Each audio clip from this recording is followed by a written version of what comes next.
Jadi waktu itu kami ditelepon oleh BPBD Sleman. Mereka menanyakan ada nggak shelter yang bisa menerima teman-teman difabel. Karena dari pemerintah sendiri itu juga mereka nggak punya.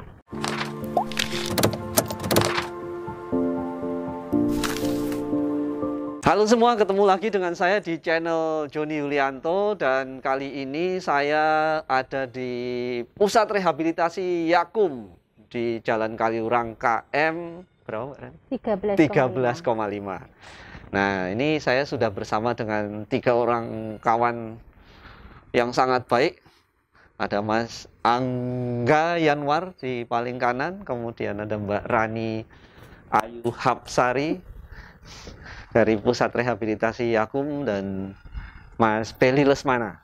Nah, edisi kali ini nih spesial banget karena kita mau ngobrol soal rencana kegiatan yang akan dilakukan oleh teman-teman. Jadi ini Mas Angga, Mbak Rani, dan Mas Beli ini adalah bagian dari panitia Right for Inclusion yang akan segera diselenggarakan gitu. Nah, nanti sebelum kita ngobrol lebih jauh, kita kenalan dulu. Mas Angga, siap. Gimana kabar? Alhamdulillah Mas Joni, tansah pinaringan kawidadan. Perkenalkan diri dulu dong. Oke, baik. Kawan-kawan, Ibu Bapak, saya Angga Yanwar, bekerja untuk Yayasan Kusta NLR Indonesia dengan kantor pusat di Belanda dan kantor cabang Indonesia ada di ibu kota negara. Setiap harinya kantor di Jogja karena PPKM. Oke, Mbak Rani. Ya, Mas Joni. Gimana kabar? Baik, alhamdulillah. Maskeran, senyummu nggak masuk masker, nggak masuk kamera. Padahal manis loh senyumnya. Gimana Mbak? Kenalin dong, kenalin. Ya, kawan-kawan, saya Rani. Saya bekerja di Pusat Rehabilitasi Yakum Jogja. Yang saat ini kebetulan dimandati untuk mengawal isu-isu untuk diadvokasi gitu, Mas Jody. Terima kasih. Terima kasih Mbak Rani. Ada Mas Angga, Mbak Rani, lalu Mas Beli. Halo Mas. Halo juga Mas Joni. Ya. Senang juga bisa bergabung di sini. Yes. Bersama dengan dirimu.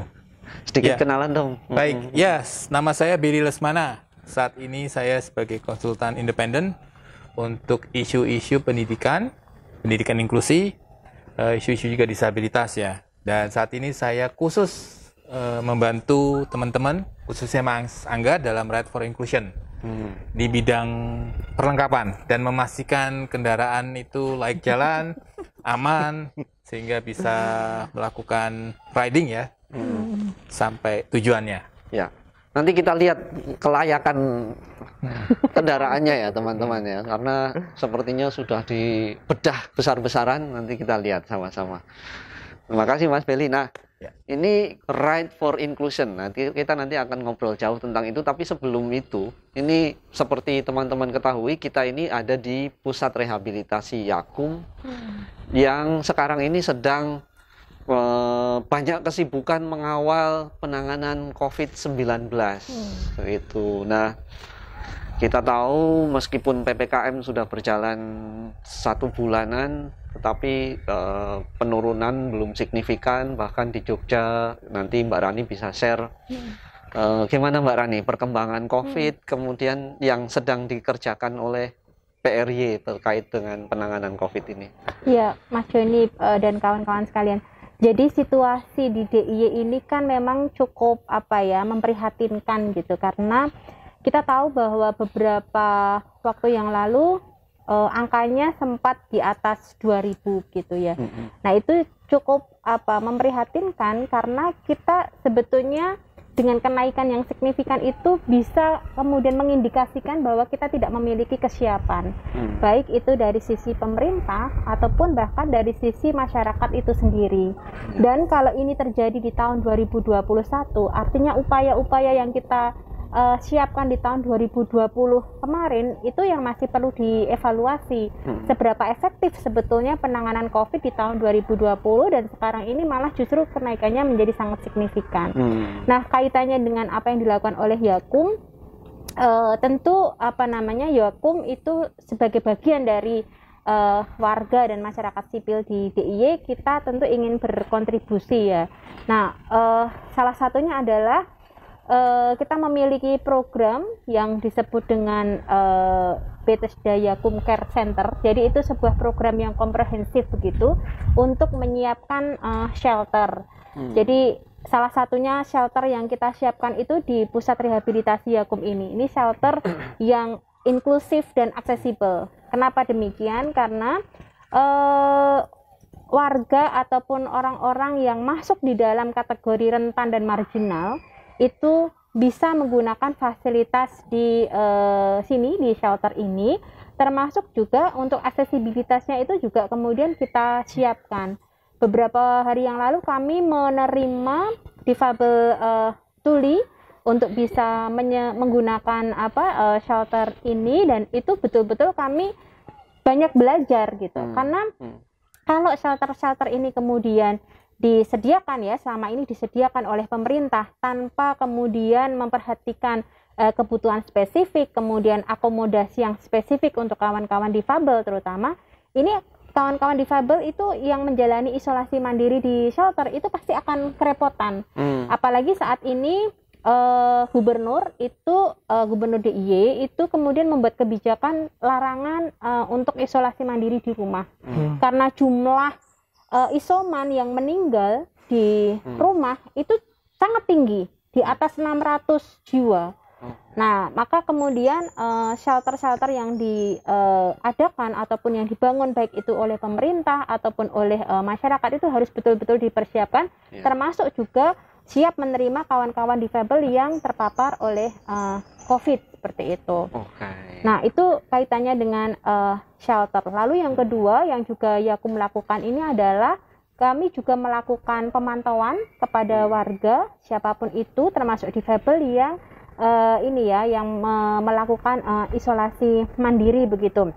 Karena memang kita juga nggak bisa memungkiri Mas Joni, meskipun sudah ada ada kebijakan tidak boleh melakukan isolasi mandiri di rumah, tapi kebanyakan warga ini masih memilih untuk isolasi mandiri di rumah karena dekat dengan keluarga seperti itu ya. Jadi pemantauan kesehatan itu juga kemudian kita lakukan.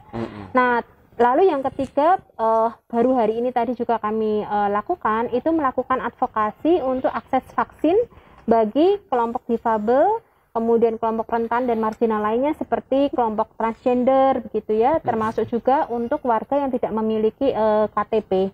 Baru saja tadi kami berdiskusi dengan Dinas Kesehatan, dengan kawan-kawan Sigap juga, dengan kawan-kawan Cikal dan organisasi masyarakat sipil lainnya, untuk sama-sama kita membangun data yang lebih baik supaya data-data tersebut itu bisa digunakan untuk penjangkauan akses vaksin yang lebih memudahkan.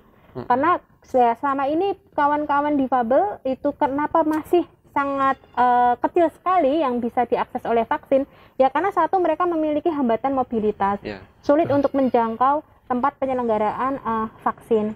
Lalu juga data soal komorbid itu juga masih belum bisa diketahui dengan pasti, sehingga risiko dampak setelah mendapatkan vaksin ini juga yang masih perlu diperhatikan juga gitu. Nah, hal-hal itu KIPI betul, KIPI. Itu yang perlu diperhatikan. Jadi hal-hal seperti itu yang tadi kita coba kawal bersama gitu Mas Joni. Itu tadi menarik Mbak, soal shelter inklusi itu bagaimana teman-teman bisa mengaksesnya? Jadi gini, terus terang shelter inklusi ini kita sebut dengan Inclusion House Center kalau nggak salah, atau shelter, Inclusion House Shelter. Nah, itu tuh memang ini baru berjalan 2 minggu ini Mas Joni. Jadi waktu itu kami ditelepon oleh BPBD Sleman.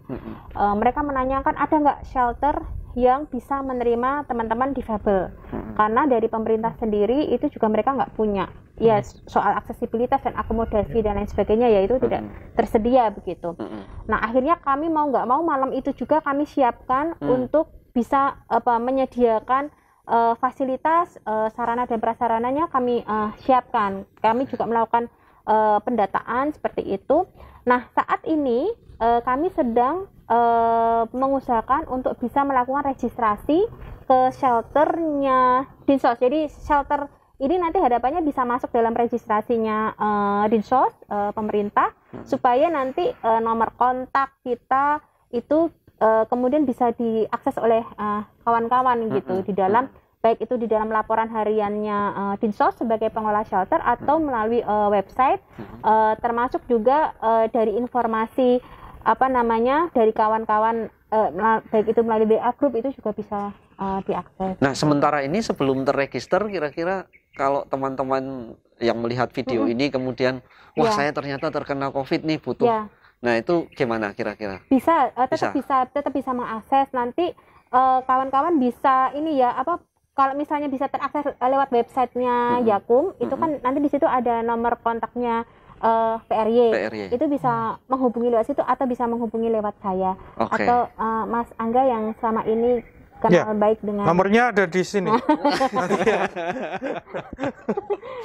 Prinsipnya sangat bisa, Mas. Sip, nanti kita taruh di deskripsi juga ya. Nah, tapi boleh nanya nggak nih Mbak Rani nih? Menarik soalnya nih. Mbak Rani, ini tadi kan tentang shelter untuk inklusif ya, shelter inklusif. Apakah juga bisa untuk keluarga yang anaknya disabilitas, anaknya difabel? Iya.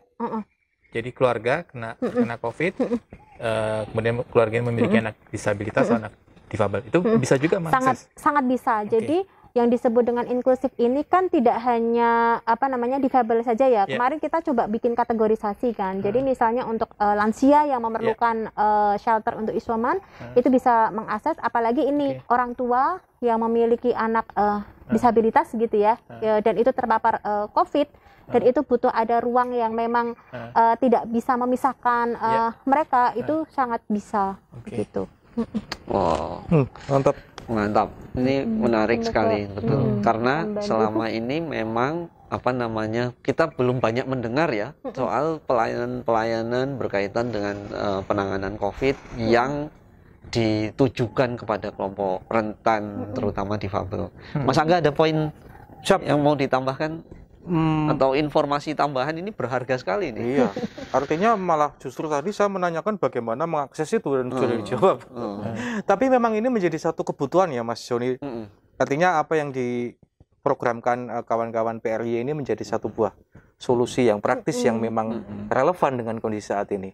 Banyak kasus kawan-kawan disabilitas yang isoman di rumah, kemudian tanpa adanya pendamping dan tidak tahu kebutuhannya seperti apa dan tambah parah. Itu saya pikir bisa diatasi dengan program dari Mbak Rani dan teman-temannya ini.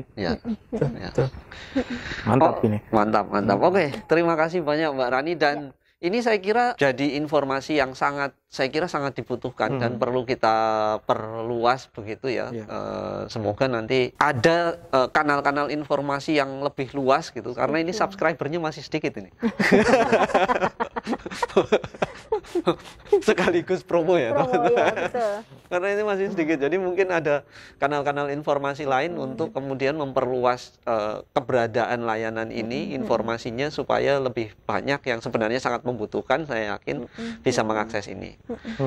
Nah, selanjutnya seperti di awal tadi kita sudah sampaikan bahwa kita mau diskusi terkait dengan rencana kegiatan yang akan dilakukan oleh Mas Angga dan teman-teman, yang digagas oleh Mas Angga dengan Kilurah untuk mengadakan Ride for Inclusion. Nah, kita mau tahu lebih jauh nih apa itu Ride for Inclusion dan bagaimana dia akan dilakukan.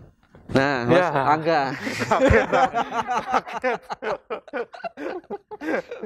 gimana Mas? Ini ceritanya piye iki? Ceritanya